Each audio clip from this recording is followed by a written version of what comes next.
and welcome to another episode of the Verde Valley Experience. I'm your host, Jennifer Cohen. Thank you so much for joining us today. And you know, the first official day of summer isn't until June 20th. I don't think anyone's going to argue with me when I say summer is here. It's time for picnics, for outdoor celebrations, farmers markets, playing in the pool, or maybe if air conditioning is more your style, opportunities to learn and grow in your favorite museum or library in their climate-controlled haven from the heat. Yeah, ooh, hot this week. Betty Gaudy is in our studio today to tell us about the Clemenceau Heritage Museum's 25th anniversary celebration. Woohoo! The Clemenceau Heritage Museum preserves and displays the artifacts of heritage, written, oral, and living of the Verde Valley. Very interesting stuff in there. The popular railroad room, which is awesome, depicts miles of railroad during the early mining and smelting days of Cottonwood, Clarkdale, and Jerome. And it's so cool, and it's so cool in there. Get the hint? And they're now celebrating their 25th year of this completely volunteer-run museum, and they are having a party. So Betty is here to tell us all about that. Buy local, eat fresh at the Verde Valley Farmers Market from June through October, Saturday from 8 to 12. The Verde Valley Farmers Market is host for local farmers, crafters, artists, musicians, food purveyors, and it creates opportunities to build local community through partnerships and friendships. Market manager Leslie Fox is going to fill us in on all the details about what's going on at the market this year.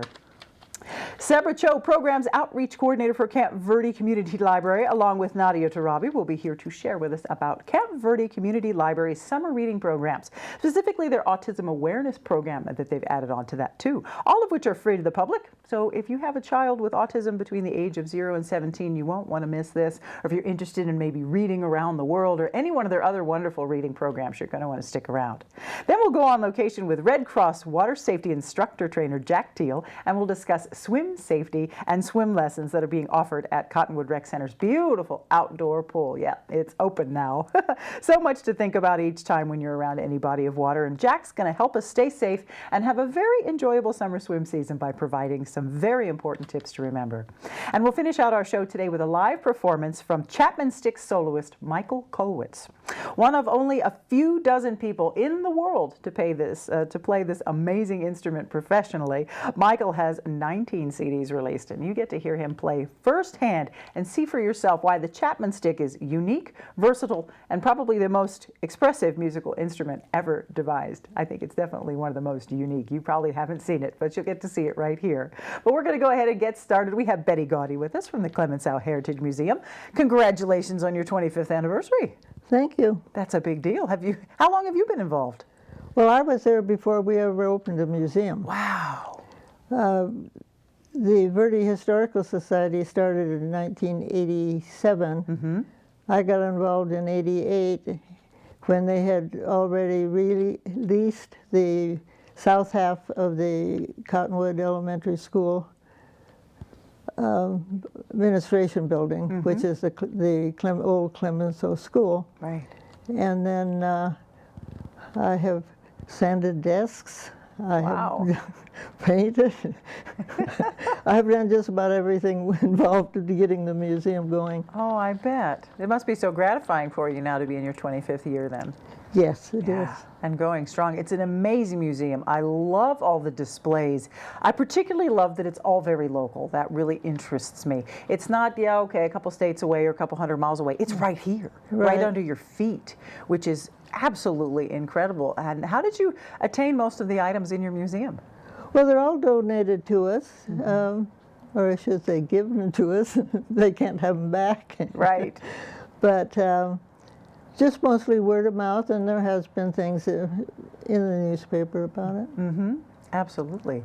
Now, what are you guys doing to celebrate your 25th anniversary? Well, we're going to be early. We really aren't celebrating. I mean, the date is really November mm-hmm. of this year, but with our barbecue, and we have the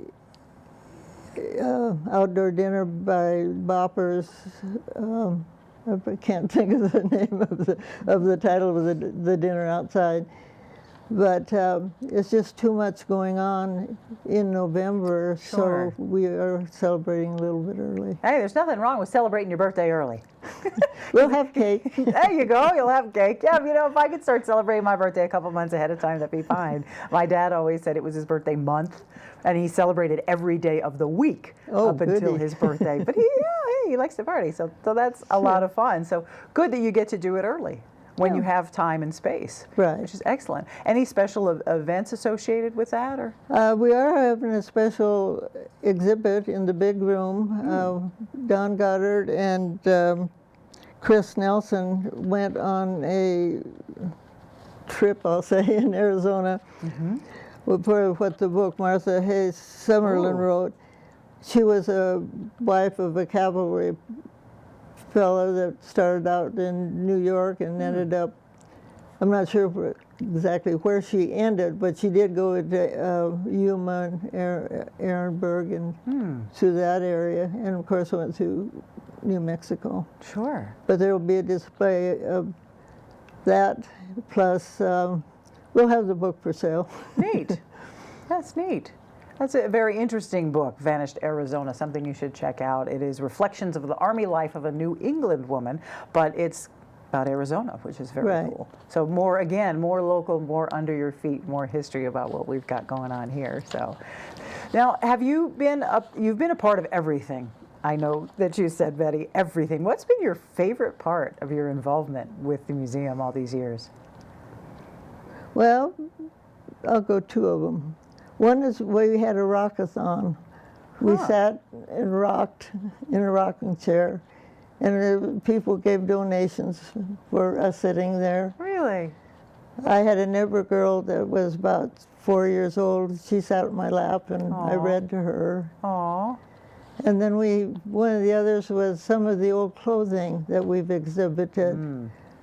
I had an outfit that I had made that was really a early 1900 outfit, and it was modeled. Oh, nice. So that's great. I love the period clothing. That's one of my favorite things. And I love coming across authentic period clothing. Now, you're petite enough to fit in that stuff, which is great. Me, no petite here. 6 foot frame. And, the men were barely as tall as me back then. but during the celebration, we'll be done in the gymnasium of the school. Excellent. And we are going to put some period clothing on mannequins. Yeah. So you'll have to come and see it. Oh, very nice. So that'll be in the gymnasium. And when is that celebration going to be happening? It's going to be happening Friday, June the 24th, from 10 until 3. 10 until 3, a nice long day for you there. And every hour on the hour, we're going to have a slideshow of things that has happened over this last 25 years. Wow. And I bet a lot has. Really. How long has the railroad room been there? Well, practically from the beginning, but it was done by the Sedona Railroad Group. And then I don't know the details of how they went out and we took over, but it is strictly our railroad room now. Yeah, that's a wonderful thing. It's a great way to get the kids in there. Oh, they love it. Oh, yeah. We actually had to put plexiglass up so the kids didn't touch it. Well, sure. The little kids can't help that. They look, they have to touch. It's just a natural thing. So, well, good for you for protecting your amazing display. So that's truly incredible. So great. Now, when you're doing your celebration on June 23rd from 10 to 3, Correct. you're doing that in the gymnasium, so there'll be a special setup for that. Will the museum also be open? Yes, it will. Okay, very good, very good. And what is the admission for the museum these days? There is no There admission. isn't, exactly, there isn't an admission to the Clemenceau People Heritage give a Museum. donation. Yeah, absolutely. Worth the donation, for sure. And you've got a lot of folks running that, and they're all volunteer. They're all volunteers. Yeah, that's an amazing feat. But on its we own. need volunteers too. Excellent, excellent. And what are the volunteer duties? What are you looking for people to help you out with? I was sitting at the front desk as one. Also in the gift shop. The train room always needs somebody because on Wednesday mornings, a lot of times somebody out of the office has to go run the trains. But there are men around that love trains that, well, there's probably women too, but Sure, on the yeah. percentage, it's more men than women. Of course. So there's lots of interesting volunteer Yes. opportunities to be had. Now, if they wanted to check out the volunteer opportunities, they could go to your website or give you a call? Would that Yes, work? Okay, yes. you can go to clemenceaumuseum.org. That'll get you to the website. Nice website, by the way. Very easy to navigate. Or you can give them a call at 928-634-2868. If you want to be a volunteer for the Clemenceau Heritage Museum, run some trains or work in the gift shop or sit at the front desk, or it's got to be a very interesting job. It is. For sure. Yeah. Do you have someone who just dusts?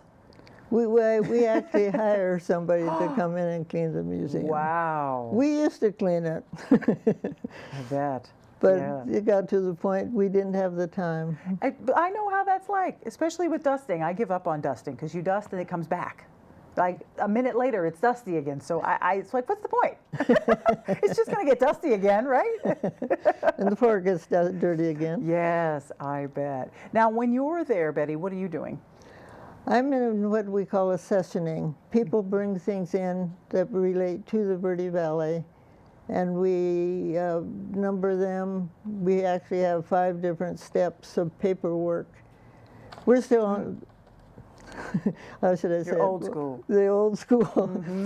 We are gradually getting things put on the computer, but as things come in, we're still doing the old 5-step deal, Right. so that the fellow that's doing the computer work, he says he's got the next 6 years. Oh, I bet. Well, that's amazing. Well, what an interesting job you have. Oh, I enjoy I it. bet. Thank you so much for volunteering all these years. I mean, that's amazing. You've hit your 25th anniversary for the Clemenceau Heritage Museum. People can come celebrate with you on June 23rd from 10 until 3. 24th. June 24th. June 24th. See, shows me for trying to memorize something.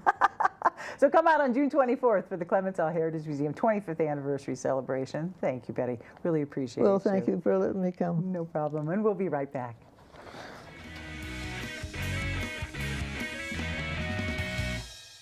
Orkin has pest control down to a science. When your business chooses Orkin's Precision Protection Program, you get a tailored pest control program for your specific industry and environment. Your business can benefit from over a century of experience, training, and scientific knowledge that define the Orkin man. Maximum protection, minimum exposure, backed by one of the industry's most comprehensive guarantees.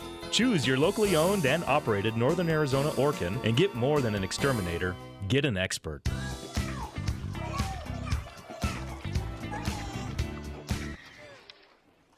Looks like it's done.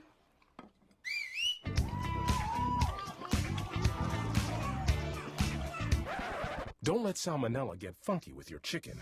On average, 1 in 6 Americans will get a foodborne illness this year. You can't see these microbes, but they might be there. So learn the right temperature to cook each type of meat. Keep your family safe at foodsafety.gov.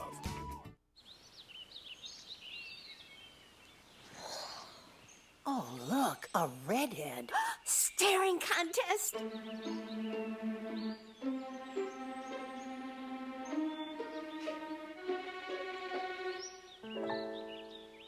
You still got it.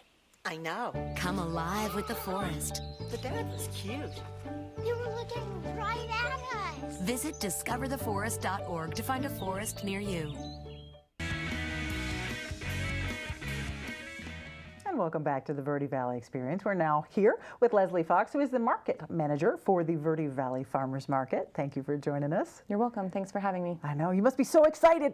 I am. We start The market tomorrow. opens. It's so awesome. Our 13th year and my first year. Wow, that's awesome. So June 4th is the day it starts, and it runs all the way until October. Yes, the first Saturday of It's a October. nice long run, right? Every Saturday from 8 to 12. Yes, That's a nice thing on it is. Saturdays. And it's still cool in the morning. Yeah, absolutely. So, well, congratulations on your first year. This Thank is going to you. be fun for you. I'm very excited. For sure. It's such an interesting farmers market too. It's a little slightly different because you've got, you know, farmers markets are usually a place where people gather and they can sell their foods and their crafts and things like that. But you guys have a mission. You look at it a little bit differently. It's not just an open space that you rent space in and whoever shows up. But Right. you've got a mission for maintaining agricultural resources and providing access to people for fresh food and to build community and friendships, and that's nice. Whoever Thanks. came up with that. Well, I would like to take some of the credit for it, but the market has been around. This is our 13th year servicing the area of the Verde Valley, specifically in Camp Verde. And I think one of the things that makes it the most unique that I've seen, because I've been to several farmers markets and I know a lot of the managers around the state, is that we try to keep our market vendors within a 50-mile radius.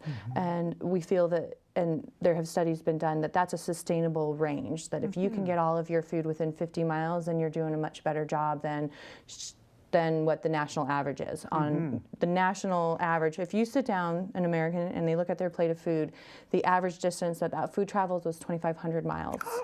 So we want to really encourage people to shop locally and to eat locally. It's also healthier for our bodies when we eat plants that are grown in the area where we live. That's true. And of course, if they haven't traveled so long, I'm pooped after traveling 250 miles, let alone 2,500 miles. I mean, they've definitely lost some nutritional value at that point. Sure, our plants, as soon as you pick them, they begin to lose their nutritional value. So the longer it takes to get them from the farm to the table, the less nutritious they are. So the idea of eating, you know, we eat for many reasons. Culturally, it's a social thing, but it's a health thing, and it's what our bodies need. And so to get the most value out of it, really, the most nutritious value, and to build that community, because when you know your farmer, then you have that more intimate relationship with your food and with your community. Right. So I think it's a win-win. Win-win. And yeah, even on an emotional level, like you say, you know that person, you have a connection, and you go, that tomato came from Bob's garden, and now I get to eat it, rather than I went to the big grocery store and where'd that come from? We don't know. So it's at this time of year, you. it's probably coming from South America. Yeah. If we're eating tomatoes I don't now. have much of a connection emotionally. However, we do have a farm in Buckeye that is producing tomatoes. So we are going to, we do reach outside of that 50-mile radius, because obviously we have vehicles, we do travel, and we have, we eat not only to maintain our bodies, but also our sense of taste. And we all love tomatoes. Absolutely and there's a farm in Buckeye that has tomatoes, it has Arizona citrus. Oh, nice. So they'll be traveling and coming, because we're not producing those things right now. That's a in bit this area. different. Yeah, So if you can't get it here, then you got to go someplace else. It's a 50-mile give or take radius. Yeah, which is an excellent radius. Now, besides food, you guys also have crafters and artists and musicians. We sure do. We have Jim French. We work with him to book our musicians. Great guy. Yeah, you know, I haven't met him personally. Oh my gosh, great I'll guy. meet him soon. But he books our musicians. He and I will be working together, and we're hoping to build a larger music venue. We have some big event ideas in mind that we're not ready to share with the public yet, because we have to get all of the things in line. But we're hoping to build some larger events to draw more people from around our state to Camp Verde, so that we can begin collaborating not only with other farmers markets and our farms, but our local business owners and our local tourism, and encouraging the growth of our area. Yeah, absolutely. Make it more like a party. Yeah, we like to People are party. gonna come. Yeah. Farmers do like to party. Absolutely, and it's fun. You bring the kids, you got the dog on the leash, and it's a beautiful day. It gets you out and about, gets the kids off the computer, you know, all that stuff, and gets you fresh food. We are also, you said arts. We do have vendors that bring their art. We have a few, not enough. I want to reach out to the local artists in the area as well. But one of the things that I've done in my past is I'm passionate for food, and that's why this is awesome for me to be able to do something that I love. But I also love trash, which is weird, but I am interested in where trash comes from and where it goes, and coming up with a new idea about both of those sides. And so one of the things that we're adding to our market this year is an upcycled creation station, which I've been making art from trash for probably my whole life, honestly. But I've been doing it as a part of the curriculum that I teach. I'm a certified teacher in the state, and I've been doing this upcycle creation station at a lot of local events. For example, if you're in Flagstaff this weekend, you should go check out Hullabaloo. I won't be there doing my upcycled art this year, because I'll be at our farmers market. But I've held this this creation station where I just bring some cool trash and I let people create. And at our market, we're going to specifically be making upcycled t-shirt bags. So we'll take t-shirts that have been stained. We have a business in Camp Verde, and I just met him yesterday. I believe his name is Warren Miller, and he owns a t-shirt store, and they print, but they have misprints, and he's going to give those to us so we can cut them and create nice bags for our shoppers to be able to take their produce home in a homemade, stylish bag that would have otherwise ended up in a landfill. And then we can decrease our need on plastic bags, which are a little bit controversial in the state right now with Yeah. auxiliary containers not being able to be banned in certain cities in Yeah. our state. But I personally would like to see our market be plastic bag free by next season. Excellent. That's excellent. And this is a fabulous idea, this upcycled creation station. Thanks. And you know, and bags are of course the most versatile and useful thing. You've got to carry, I think I own about 45 of them. And then they break and you got to get new ones. Yeah. You know, and then you always go, oh, I don't have any of my bags in the car. So Well, you know how you have your favorite pair of jeans that you Yep. wear and then they rip, or you get or your favorite T-shirt and you stain Yep. it. Well, you can take cut the legs off of the jeans and then make a strap, and you can fit a gallon of milk and a bag of potatoes and all of in your jeans, and then you have Yeah. a stylish little cute bag. Totally stylish. And you don't have to throw away your jeans that you love that's so much. great. And you would be the queen of trash, I guess, am. huh? I am. About I'm the making queen trash of into trash. treasure. That is Yeah. way too much fun. Well, thank you for sharing your expertise on trash with the Verde Valley citizens as far as this goes. Very, very cool. Now, when people come to the market, are they going to find that, the upcycled trash station, in a specific booth? So when you come to our market, we are located on Holloman Street, just off of Main Street in historic Fort Valley Verde. I'm saying it wrong. The historic area of Yeah, right. It's Camp a tough Verde. one. Fort Verde Where the Historic, fort is. Fort Verde State Historic Park. There you go. You win. So when you walk up to the Ramada, I'll have a booth right out front. Outside of the Ramada, there'll be a nice green picnic table that I just ordered with chairs. It's a folding one with an umbrella for the kids to sit and do their crafts. And we'll have some other little items that they can decorate their bags, not just T-shirts. And I'll greet you, and then you can come in and you can see Jane and Bob will be there. Wingfield Bread Company will be there. Danita Farms, Willowbrook Farms. Just all of our tables have been reserved. We have Sedona Recyclers and the Greyhounds and the Master Gardeners will be joining. Your next guest, actually, who's coming up, she and I were just chatting, and we're going to collaborate and do some things with the Camp Verde Public Library. Excellent. So excellent. That makes sense. we're That's a also big seeking joint. sponsorships this year. We want to collaborate more with the businesses. So I did meet with the Camp Verde Chamber of Commerce yesterday, which was a huge success, and I'll be meeting with the Camp Verde City Council soon as well. A real go-getter you are. Well, I love farming, and I think I love to eat. I love to eat. I love fresh, delicious food, and Absolutely. anything I can do to support a farmer. Absolutely. Well, get out and support your favorite farmer there at the Camp Verde Farmers Market, which is also called the Verde Valley Farmers Market, which is held at Fort Verde State Historic Park. Thanks. Right there on Holloman Street. I know it took me years to get that one. Don't feel bad. I'll get it by the second week. Oh, you'll have it down. I'll have it. You'll have So I it still might down. mess it up tomorrow, but except it's printed right there, so I should be able to read it. There you go. So the grand opening is happening on June 4th, and then it runs every Saturday from 8 until 12, all the way through to October. Right there, you can't miss it. Right there on Holloman in Maine. Check out the upcycled trash station. That's really awesome, Leslie. I love it. Thank you so much for what Thank you're you, doing. Jen. You're a real go-getter. It's going to be a great year. I'm Well, sure. thank you. And we'll see you out Fox. there. Yes, absolutely. Thank you for being the market manager. Go-getter, this woman. Watch her. And we'll be right back with more of the experience, so don't go away.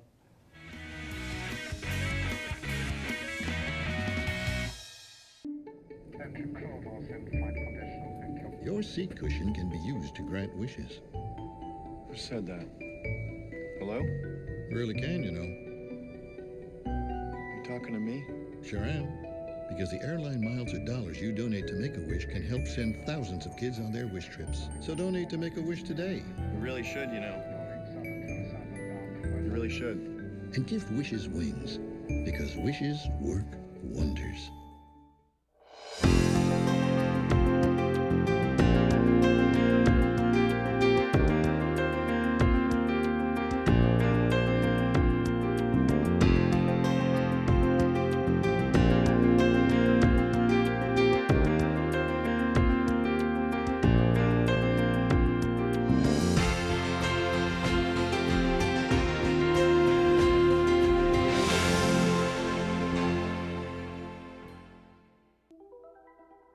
Todd's a great guy. I mean, look at him. What a sweetheart. Attaboy. Wait, Todd, what are you doing? How totally selfish and un-Todd-like of you. Come on, Todd. come on, man.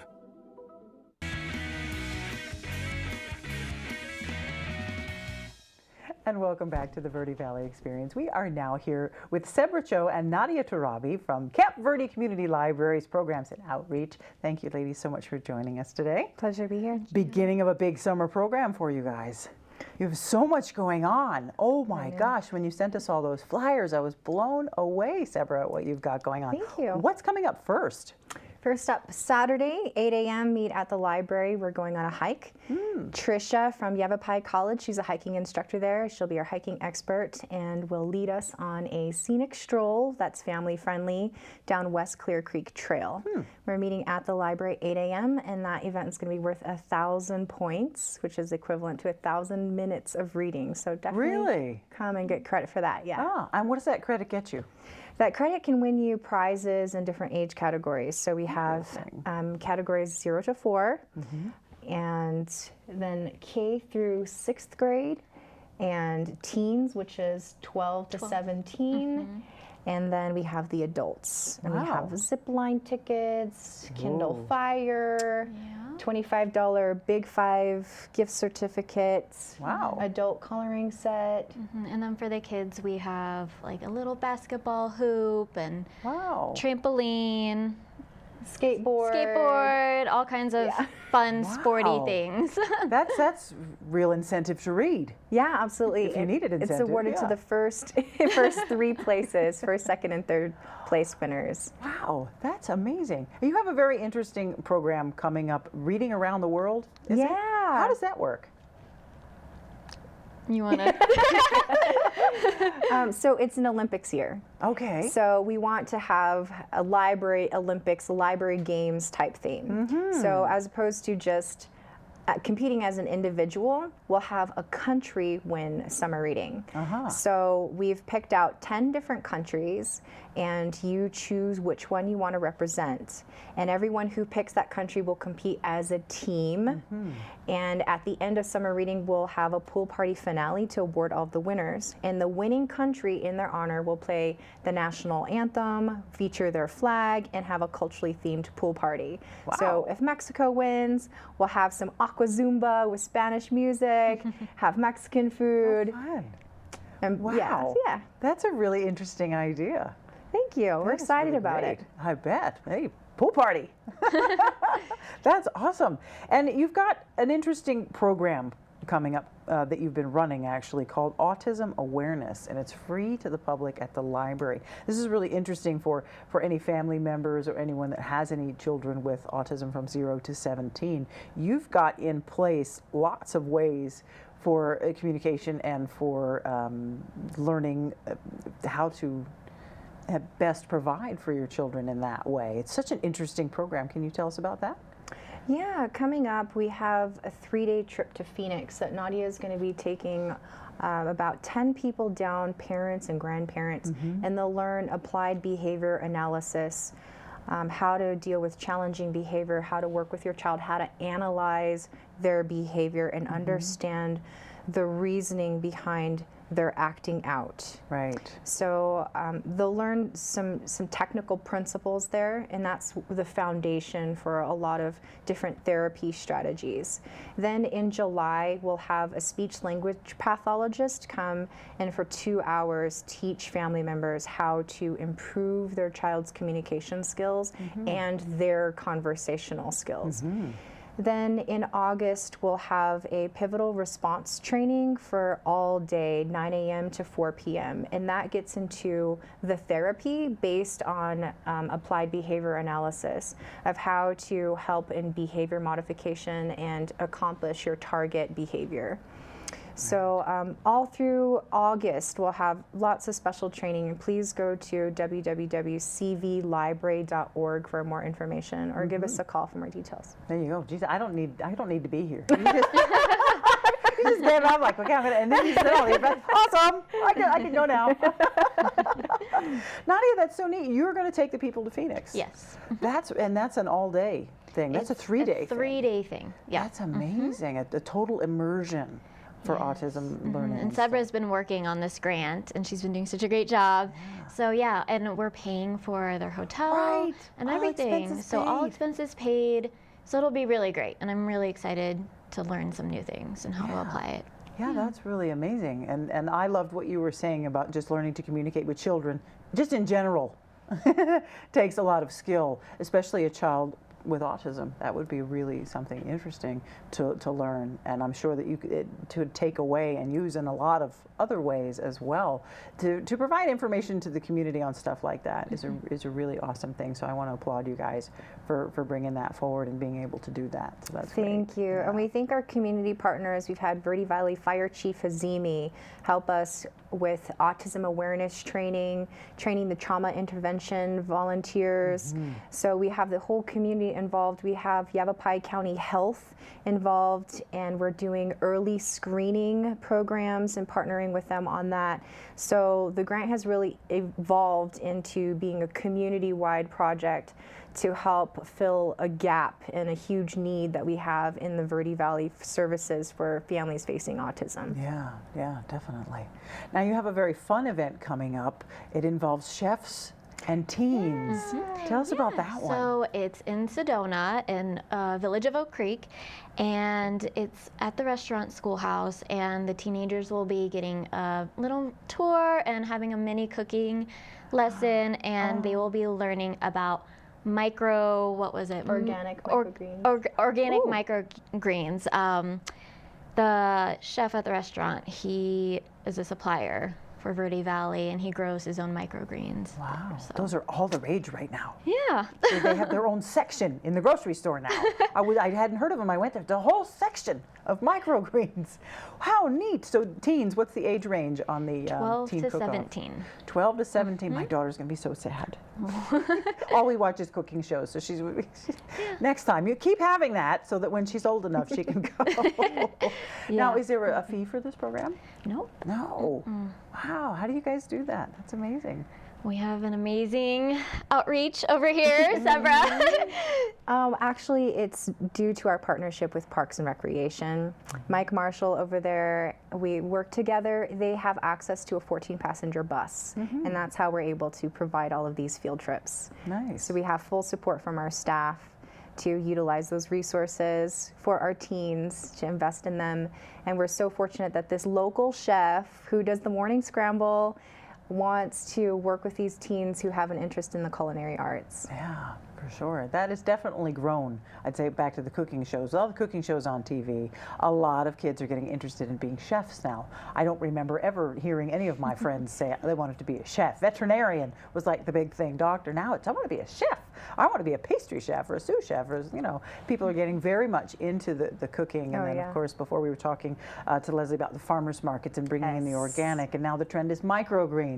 And getting the teens hooked up on that is just awesome. Absolutely. It's because Americans love food. We do as a culture. We absolutely do. And at the library, we're actually talking about doing a butterfly garden and doing a community garden and partnering with the school's agricultural team and, you know, local farmers and things like that, and rolling in some grants to do a community project around organic growing. So I'm really excited to work with the person that you interviewed previously. Is it Leslie Fox? Leslie Fox, I so want to get her in the library and get all that started. We also have a couple that does the Fish's Garden. They have an aquaponics system, and they are local suppliers to restaurants with their greens that they grow in the Fish's Garden. I'd love to get those kind of initiatives going. Yeah, absolutely. So much going on for you guys over there at the Camp Verde Library. It's amazing. Do you ever sleep? Well, I think she's like a frequent flyer when it comes to, you know, like she's definitely a Starbucks girl. And oh, there we go. I'm like, I need my coffee. Caffeine. I need my coffee. That's how you get it done. It's not called frequent flyer, but whatever it's called, like a rewards member. I don't know what it's. And I don't know. I know our boss like wakes up at 5 a.m. and she doesn't sleep. She works like 15 hours a day, and but it's because we love what we do. We're fueled by passion, and so you know, a lot of times it doesn't feel like work. We believe in what we're doing. So yeah, it very, very much shows.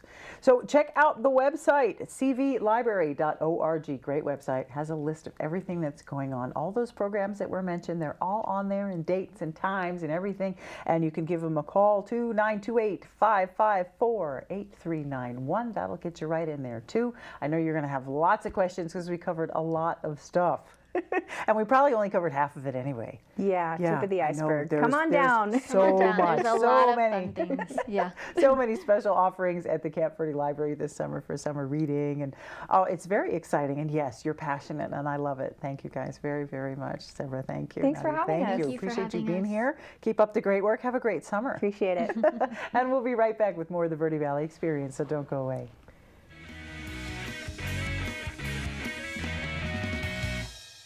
Orkin has pest control down to a science. When your business chooses Orkin's Precision Protection Program, you get a tailored pest control program for your specific industry and environment. Your business can benefit from over a century of experience, training, and scientific knowledge that define the Orkin man. Maximum protection, minimum exposure, backed by one of the industry's most comprehensive guarantees. Choose your locally owned and operated Northern Arizona Orkin and get more than an exterminator. Get an expert.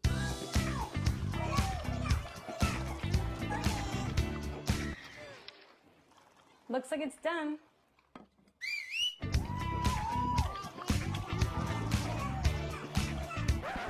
Don't let salmonella get funky with your chicken.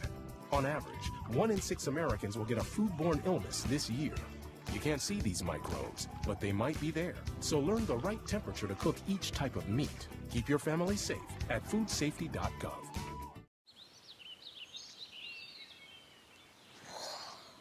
Oh, look, a redhead. Staring contest.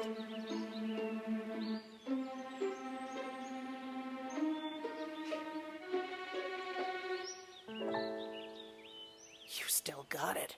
I know. Come alive with the forest. The dad was cute. They were looking right at us. Visit discovertheforest.org to find a forest near you.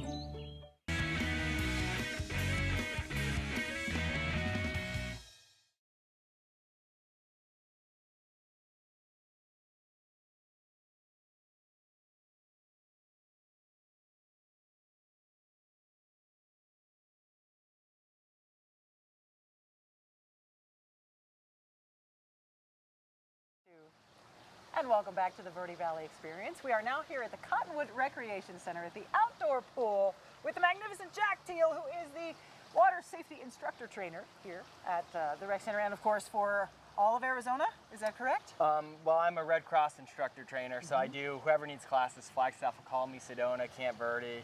Did some stuff for Clarkdale before their pools. Right. Started doing all that. So. You're a busy man, especially this time of year. The pool is officially opening. Yes. So, which is awesome. So by the time you see the show, it will be open, which is really, really cool. But there's a lot involved with that. It's the beginning of the pool season. There's a lot of safety things to keep in mind.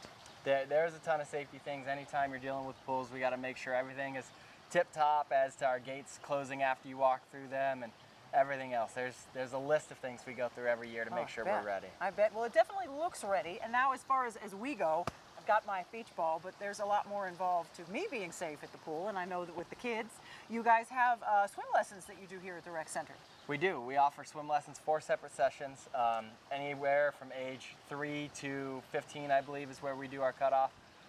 They run 2-week sessions, 10 classes, 30 minutes each. We go over all the water safety details every morning. We have a safety tip for the kids. Go through and just make sure that we're teaching them how to be safe in, on, and around the water, and we're giving them the skills to go out and have fun in a recreational use way. Right, absolutely. Very, very important that everybody knows how to swim, even if you're not someone who knows about pools or has a pool or goes to the pool or whatever. It's important to know how to swim, especially for kids, because they can usually end up in the water at some way. Absolutely. What are some of the major safety points that our children should know about pools and bodies of water? So I think a big one is never swim by yourself. You always have a buddy. Make sure you're swimming with somebody around there, whether they're right next to you or whether they're the other side of the pool or somebody. Make sure you're swimming with somebody in a supervised facility. Know where you're at, know where you're going, know what kind of setting you're in.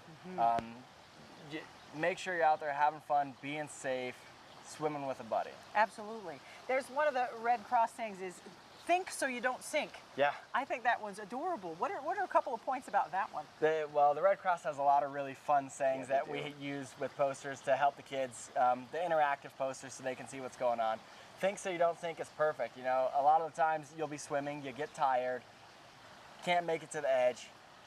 Think, don't panic, roll over, float on your back, do a tummy float, do a survival float, jellyfish float, whatever float you're trained to do, whatever one is your favorite, think so you don't sink. Know that, hey, I'm getting tired, I'm gonna take a second and rest. Right. Float over to your back, enjoy it. Just relax and float for a little bit. Right, really, not panicking is a major, major tip. That, I would say that's one of the biggest things in any situation. Don't panic. Absolutely. Keep the cool. Absolutely. Keep your cool in the pool. That's right. Keep your cool in the pool. And when it comes to assisting someone, say someone is truly in need. If I saw someone truly in need in the pool, what should I do or not do? So there's a lot of different things that you can do. One thing that we really try to get across to everybody is reach or throw, don't go. If you don't have to get into the water to make that save, that's what we're looking for. We want to make sure that you're going to be safe on land while you're helping that person. Right. So reach or throw, don't go. You can use a pool noodle. You can use a milk jug tied to a string. There's a ton of different things. The lifeguards have their lifeguard tubes, and we've got poles and shepherd's crook and things we can send out. But reach or throw, don't go. That's one of the fun ones. That is true. You don't want to get in the pool with someone who might be panicking. That's right. I have been there. And of course, while you're swimming and enjoying yourself, remember that you're in the sun. And you want to be very, very careful with the sun here, especially in Arizona. Too much sun is no fun, according to the Red Cross. That's probably the one I use the most. Is too much sun is no fun. Sunburns, I get them all the time, and then it goes off into a lot of other things. You get heat exhaustion, heat stroke, a lot of bad things that can come for the sun. So make sure you're wearing sunglasses, you're wearing hats, you're making sure to reapply that sunscreen and wearing it throughout the day. So. Absolutely. I mean, sunscreen, they've come a long way, thank goodness. It has. Since my day, when I was a kid. But nowadays, you know, you still need to reapply it every 20 to 30 minutes. Wonderful SPF clothing they make these days. I look mummified practically. All you see is my face because I get sun poisoning instantly. Sun poisoning is no fun. Yeah. Absolutely. So lots and lots of sunscreen. Of course, take breaks. Yeah, absolutely. You can always take a break. When I'm out here teaching the lifeguarding class, I have the big brim hats. I've got zinc oxide on my nose, the big glasses, long sleeve sun shirts. So it's... You're very smart. Poster child for sun safety. Which obviously, look at you. Yeah, you know, I try. You look good. So yeah, I've got Nicole Kidman skin, so I've got to be very, very, very careful. So while you're at the pool, safety is super, super important. Make sure to follow the rules. And there's always some really basic rules associated with pool usage, Jack. So you always want to make sure you're being cool and following the rules. They're set here for safety, set here to keep everybody safe in on and around the water. We want to make sure we're not running on the deck. You're around a water area, it's going to slip, it's going to get onto the deck, it's going to get wet. We don't want you to run and slip. That's true. We want to make sure we're following the lifeguards' rules at all times. Whatever they're saying, make sure you're doing it. Make sure you're listening to them because it's there. They're there to help protect you and to keep everything fun and safe. Absolutely. Look before you leap. A lot of the kids, they're excited. They want to come here. They want to just jump off the diving board and jump off the side of the pool deck and things like that. So we really want you to look before you leap. Yes, please. So. Well, awesome. Thank you so much for sharing all your information. I know there's a lot more information on water safety on the Red Cross's website. And of course, there's a lot of information about the pool hours and the swim lessons on the Cottonwood Recreation Center website. You can check that out and get that going there. Jack, thank you so much for being with us today and spreading the word about pool safety. Jack Teel, water safety instructor trainer for the Red Cross. Appreciate you taking your time out today. Absolutely. And have a good pool season. Hey, we will. Be cool, follow the rules. There you go. And we'll be right back, so don't go away.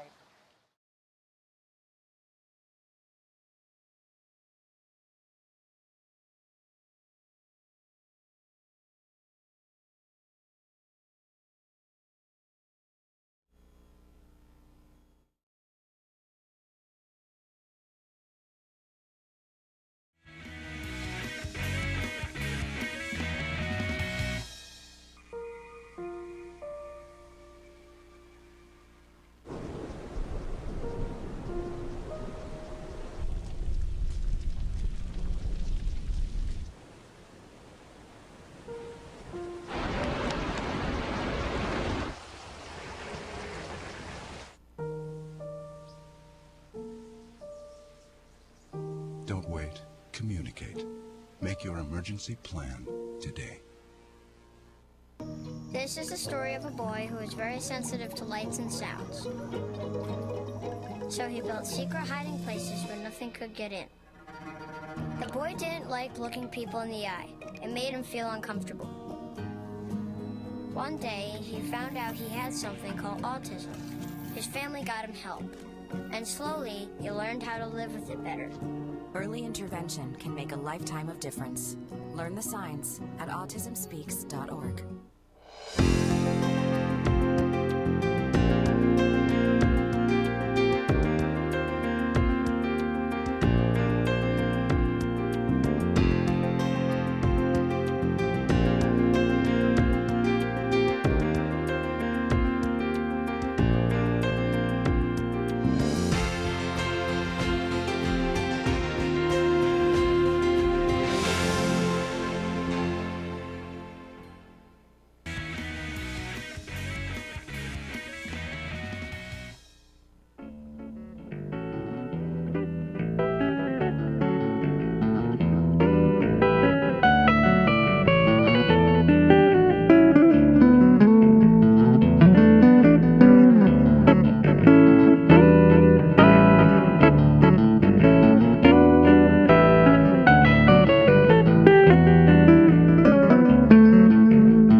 Wow.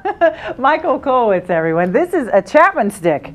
Ta-da. That is amazing. It is. That is truly, it's your whole band in one. I mean, you've got the bass going with your left hand, and then right hand's playing all these other, it's so full. It creates such a full sound. It's big. It does have a big sound. You kind of have to have big hands to play it, too. I can't see anyone with little kinda, bitty hands. yeah, You have kinda normal-sized normal. hands. Yeah, not But Bigfoot. that's a really wide neck. Yeah, the neck on the instrument is about 4, maybe just a little bit over 4 inches. Wow. And it's played all by tapping. Huh. It's not necessary to pick, pluck, or strum. So think piano. Because you have both hands available to make chords, so you can make big polychords like a piano.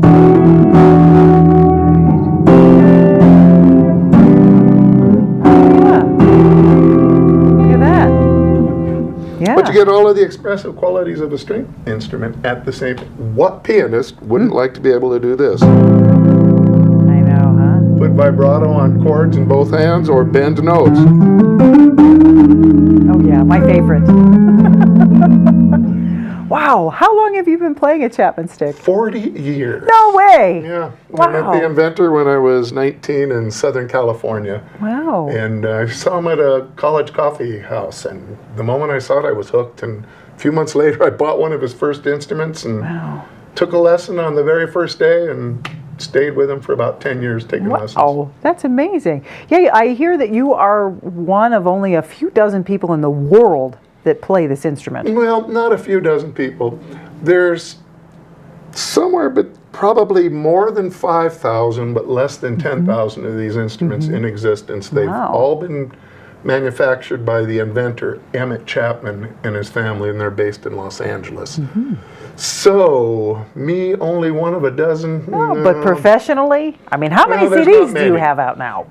You have like 19 CDs out now. Yeah, I've had quite a few releases over You the have, years. and they're all amazing, and they're all a little different too, which Every is single, interesting. I wanted every one of them to be different. Yeah, they are. You I didn't want accomplished to that. sound the same all the time. There you go. Yeah, your latest one, Aloha, which is really interesting because it's a Hawaiian influence. I noticed as I looked at your website, which is michaelkollwitz.com, by the way, I looked through there. A lot of Hawaiian influences in there for you. I lived in Hawaii for 6 years, and my last release is titled Chapman Stick from Hawaii. And I took, I don't know, 18 or 19 of my most favorite original compositions from that period. Very cool. Very cool. And that was one of them. I just played the tune titled Happy Go Lucky. The perfect title for that tune. And you're in Sedona now. That's correct. And you travel around a lot, though. I noticed your tour schedule has you in California over the summer. Yeah, here and there, but based out of Sedona area now. Which is great. And I know that you've played at Sedona Rouge. You play there at Reds. I saw you play at the Pillsbury Winery. And you managed to get out and do little things. Did you do weddings as well? It's perfect. Quite The a sound. few weddings. But how could you not? That's so full sound. It's just perfect. The music can be so beautiful, and the instrument is so unique at the same time. So it's a nice combination. I did a gorgeous wedding this weekend at La Berge in Uptown. Bet. And throughout the month of June, I'll be at Tlaquepaque quite a few times, starting this Sunday afternoon for the Plein Air Art event. Sure, that's June 5th, I believe. June 5th. Today is June the 3rd. Very good. And they can look you up on Facebook as well. And you keep your schedule of where you're playing on Facebook? Actually, it's on my website. It's on your website. Excellent. MichaelKollwitz.com. Thank you very much. It's such an interesting, how does it make all that sound? It's just on a, as you said, it was a 2x4 with strings. I loved that. It sounds a little bit better than a 2x4 with strings on it. It's deceptively simple. When I tap the steel string against the steel fret, it creates just enough vibration to be heard by this incredibly sensitive pickup. It also does another thing. It determines the vibrating length or the note. And so it's not necessary to create the sound energy by picking or strumming like you would for most ordinary stringed instruments. So it allows you to. Those are all 3-note chords in the melody. There's 2 sets of 6 strings. The 6 little ones are in the melody or guitar range, and then the 6 big ones are in the bass range, which goes all the way down into piano territory. That's amazing. So it allows you to play chords in both hands. Wow. It's got to be complicated to play. It's really not that complicated. No? It looks complicated. It looks very complicated. It's not. And tell us a little bit about the history of it, because it's interesting how we don't know this, but very few musical instruments were invented in the United States, except for this one. You are absolutely right. There's only 3 instruments, to the best of my knowledge, that have been invented in the United States, and this is the most recent, the Chapman Stick.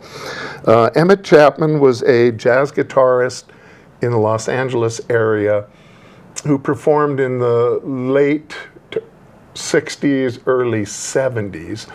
And then in 69, he started playing his guitars with both hands in a tapping fashion, but he found that the guitar really didn't facilitate it well.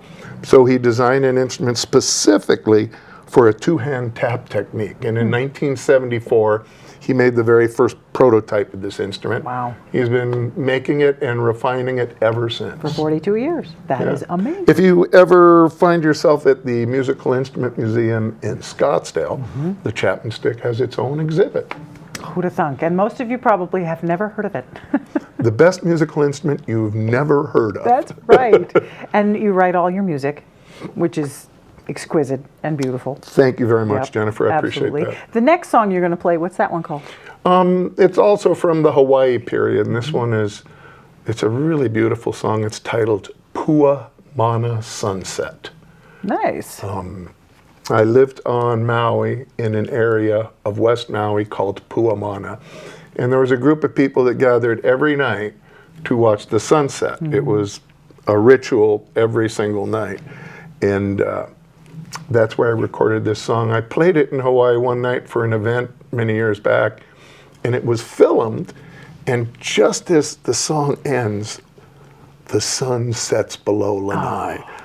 It's behind me. There's no way I could have planned it. Anyway, it's really pretty. I hope you like it. And thank you so much for having me on the show. And it's such a pleasure. I hope to see you and your viewers Absolutely. out in the area. Check out Michael Kollwitz on Facebook. You can check him out at michaelkollwitz.com. You'll see all the listings of all of the different releases he's got out there. Take Your Right to CD Baby if you want to pick something up. Lots of videos you can watch. I love your radio interviews. They were really cute. Thank you. Wonderful personality. I appreciate it. I apprite you being here. It was my pleasure. I love this kind of stuff. New instrument. That's Yeah, it doesn't happen very often. It really doesn't. And that's one of the reasons why the Chapman Stick is still not very well known. But well, hopefully it is now. it'll be a little bit better known, at least here in the Verde on Valley. the Verde Valley Experience. Thank you all very much for watching the show. You can check us out on Facebook, on YouTube, and on VerdeValleyTV.com. We'll see you next time.